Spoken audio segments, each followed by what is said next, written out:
donde alcancemos. Gloria a Dios. Vamos a abrir nuestra Biblia en Lucas 16:8. Señor, te estamos delante de ti en esta hora, mi Dios, Señor, rogándote, Señor, por la vida de este joven, Señor. Yo sé que tú lo tienes en tus manos, Espíritu Santo, tú lo formaste, Señor. Dejen primero le leo esto. Y te ruego, En nombre del Señor, Padre, el Hijo y el Espíritu Santo. La mayoría de las parábolas recalcan una verdad central. Es importante no otorgar significado a cada detalle de una parábola, ¿verdad? Por ejemplo, en la parábola del buen samaritano había ladrones, pero esto no quiere decir que las personas deberían de robar. Vamos a hablar sobre el mayordomo infiel, que está en Lucas 16 del 1 al 15. Está muy largo, si quieren luego lo leen bien, pero ahí se refiere de cómo era el mayordomo infiel, ¿verdad? Que era deshonesto, pero no significa que Dios desea que seamos así. Entonces, el enfoque debe de estar en las verdades celestiales, ¿verdad? De las parábolas de nuestro Señor Jesucristo. Hay un contraste entre las personas de este mundo y los hijos de Dios. Fíjese en la astucia del mayordomo infiel. Vamos a leer Lucas 16:8. Y alabó el amo al mayordomo malo por haber hecho sagazmente, porque los que de este siglo son más sagaces en el trato con sus semejantes que los hijos de luz. Dice, y alabó el amo al mayordomo malo por haber hecho sagazmente, porque los hijos de este siglo son más sagaces en el trato con sus semejantes que los hijos de luz. Dice que aquí se alabó ¿a quién? Al mayordomo, ¿verdad? No es al Señor de la gloria, se alabó al mayordomo. Él sabía que estaba perdiendo su trabajo. El mayordomo sabía que estaba a punto de perder su trabajo.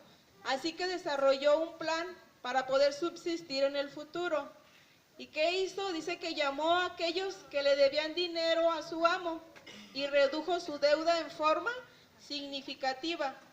Le fue hablando a cada uno y le fue diciendo, ¿cuánto le debes tú? Que 100. Bueno, pues ponle 80. Y así siguió hablándoles y a todos les iba descontando, ¿verdad? Haciéndoles una rebajita, ¿verdad? Entonces él estaba ahí. Dice, y llamó a aquellos que le habían dinero a su amo y redujo su deuda en forma significativa. Luego cambió la cantidad en los libros para que no hubiese registro de la deuda anterior. O sea, para que su fraude ya no pudiera ser probado, ¿verdad? También en el libro hizo el cambio. El mayordomo infiel de esta manera se hizo amigos de que los ayudarían más adelante. El mayordomo infiel fue muy astuto. Asimismo, aunque nosotros como cristianos no debemos ser corruptos, ¿verdad? ¿Cuántos dicen amén? Amén. Dice, deben usar las cosas de este mundo. Nosotros como hijos de Dios debemos de usar las cosas de este mundo, pero para ayudar a otros, ¿verdad? Y también dice para asegurar nuestro futuro allá en el cielo. Dice que no debemos hacer tesoros aquí en la tierra, sino tesoros allá en el cielo. Dice, vamos usando las riquezas. Vamos a leer Lucas 16:9. Pase. Y yo os digo, por medio de las riquezas injustas, para que cuando éstas falten, os reciban en las moradas eternas. Gloria a Dios. Dice, hay tres formas de complacer a Dios con el dinero. Primero, las personas deben evitar gastar demasiado en ellos mismos. Dice, recuerde que nunca se satisfacen los ojos humanos. ¿Esto qué quiere decirse? Que los creyentes debemos ser fieles con el dinero en cuanto a otros y la obra de Dios. Que debemos de ser fieles a las cosas de Dios, ¿verdad? Recordemos que el amor al dinero es ¿qué? La raíz de todos los males. Y esto lo dice en 1 Timoteo 6:10. Luego lo buscan para que confirmen lo que dice. Vamos a leer Proverbios 27:20. Gloria a Dios.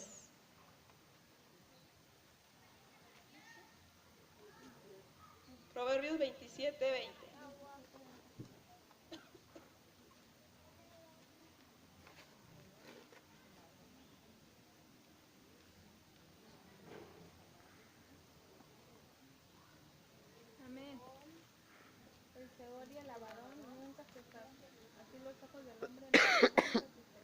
Así que dice, dice que el Seol y el Abadón nunca se sacian. Así los ojos del hombre nunca están satisfechos. Y es cierto, ¿verdad? Nunca estamos satisfechos, siempre vamos a querer más y más y más. Desgraciadamente ahorita muchas miradas están enfocadas en lo material. Este mundo se ha vuelto materialista. En vez de que nuestros ojos estén fijos en el Señor Jesucristo y que nuestros ojos estén atentos a las cosas espirituales. Ese es uno, ¿verdad? Dice, segundo, deben compartir con los pobres. Mateo 6:2.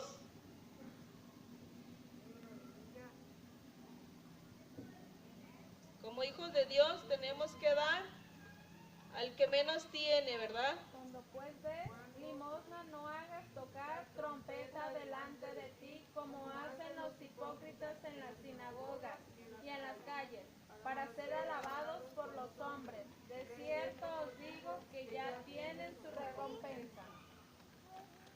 Gloria a Dios, dice, cuando pues des limosna, no hagas tocar trompeta delante de ti, como hacen los hipócritas, qué fuerte, ¿verdad? En las sinagogas y en las calles, para ser alabados por los hombres. A veces hacemos cosas y a veces andamos ahí divulgándolo a los cuatro vientos, ¿verdad? Yo hice esto, yo hice aquello, cuando debemos de saber que todo le pertenece al Señor Jesucristo. Si hacemos cosas buenas, no es porque seamos buenos, es porque el Señor es el que pone en nuestro corazón el hacerlo, ¿verdad? El Espíritu Santo es el que nos dice a quién darle, a quién ayudarle. O hay que orar para que el Señor diga a quién hay que darle. Ahí dice que, entonces dice que las personas deben evitar gastar demasiado en ellos mismos. Recuerda que nunca se satisfacen los ojos humanos, ¿verdad? Lo leímos en Proverbios 27:20. Segundo, deben compartir con los pobres ya, ¿verdad? Mateo 6:2, y Dios les recompensará por ello. A Jehová presta el que da al pobre, y el bien que ha hecho se lo volverán a pagar. Proverbios 19:17 y Mateo 25:35-40. A ver, busque uno.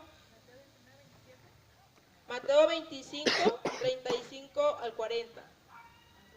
Proverbios 19:17.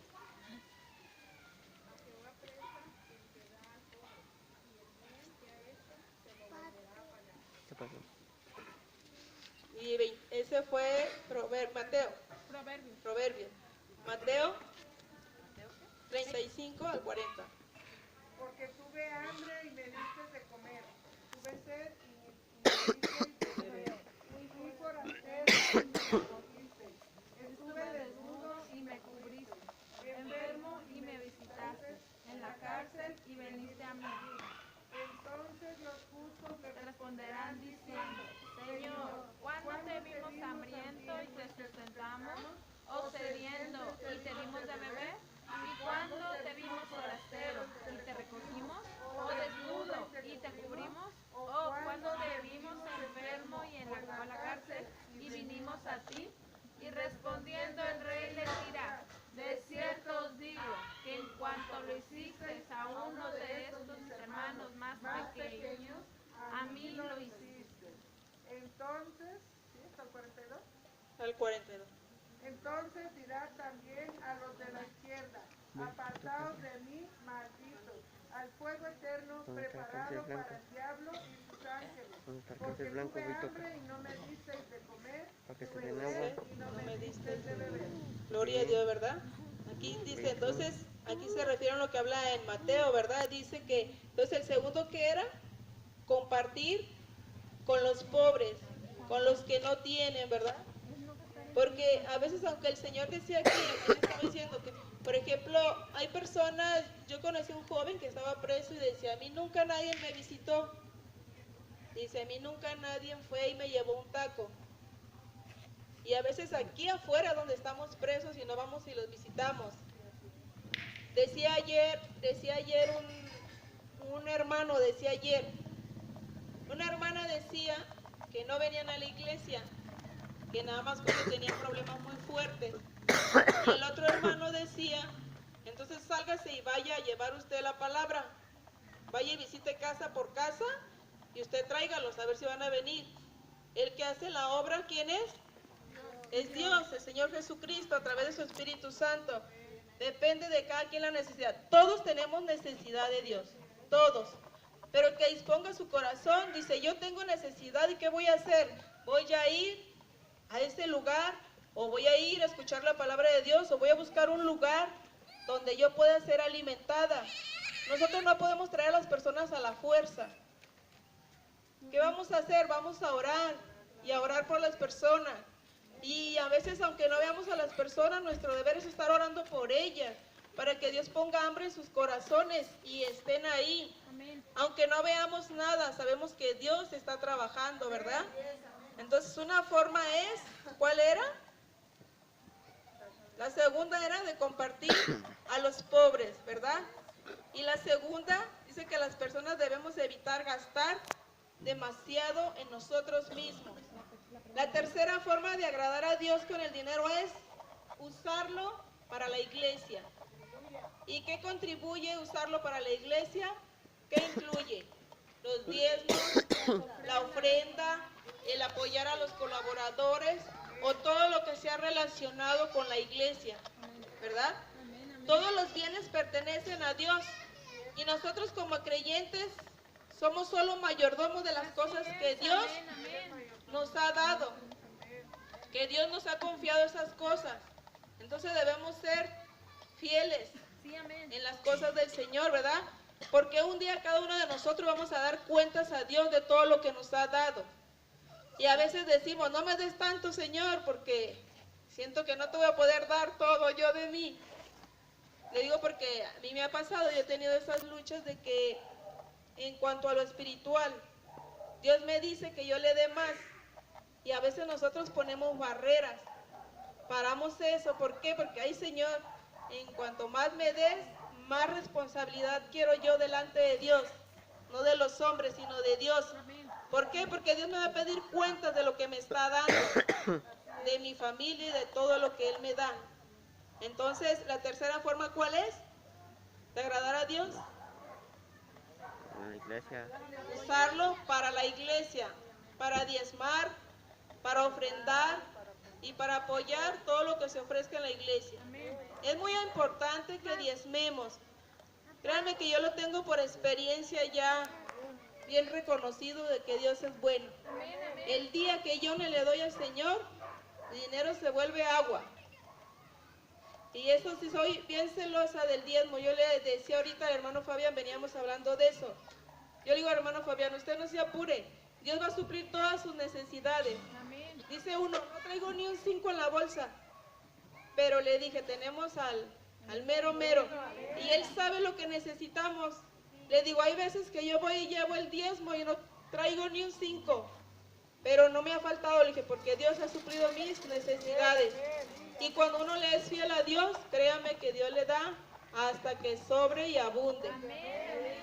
Yo le decía a una persona hace días que hay personas ahí en el fraccionamiento que tienen sus esposos, las muchachas tienen sus esposos y no les alcanzan y a veces van y me piden a mí. Y decía, el esposo de él decía, pero ¿por qué vienen y le piden a usted? Si usted es viuda, usted necesita que la ayuden. Dije, no, yo tengo el mero mero, le dije. Y pues si vienen, le dije, es porque Dios sabe que yo puedo dar de lo que Él me da. Entonces debemos ser fieles en los diezmos, fieles en ofrendar. La ofrenda puede ser muchísimo más grande que el diezmo, muchísimo más grande, porque la ofrenda no tiene límite. El diezmo es el 10% de lo que nosotros ganamos, ¿verdad? Gloria a Dios. Entonces son 3 maneras, ¿verdad? Voy a hablar de la última, dice de la fidelidad. El que es fiel en lo muy poco, también en lo más es fiel. Y el que en lo muy poco es injusto, también en lo más es injusto. Lucas 16:10. Y el principio de todo aquí, ¿cuál es? La fidelidad. La fidelidad, ¿verdad? La fidelidad depende del carácter. El carácter es la condición del corazón. Fíjense qué importante, ¿verdad? El carácter es la condición del corazón. Una persona justa hará lo justo, con poco o con mucho. Pero una persona injusta será deshonesta, con poco o con mucho, ¿verdad? Y es muy importante que nosotros seamos fieles a Dios. ¿Por qué? Porque dice que es el carácter de nuestro corazón. En los negocios se otorgan más responsabilidades a las personas que han demostrado fidelidad en lo poco a sí mismo. Dios pone a prueba a las personas para ver si serán fieles en lo mucho. Esto debe animar a los cristianos a ser fieles con lo que Dios nos da. Si ellos permanecen fieles, pueden que Dios les dé mucho más. Voy a darles unas citas. Mateo 25, 21, 23. Ahí habla que si no son fieles, puede que Dios les quite aún lo que ya tienen.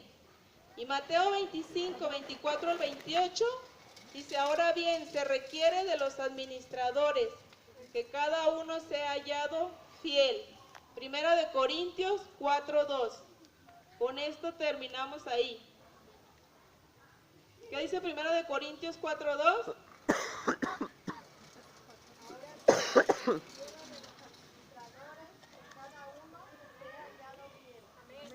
Entonces, ¿qué somos para el Señor? Somos administradores. ¿Y qué pide de nosotros? Que seamos hallados fieles. Entonces Dios pide fidelidad de nosotros para todas las cosas de Dios, en lo poco o en lo mucho. Pues Dios los bendiga. Espero que esta palabra haya sido de bendición para sus vidas. Pastor.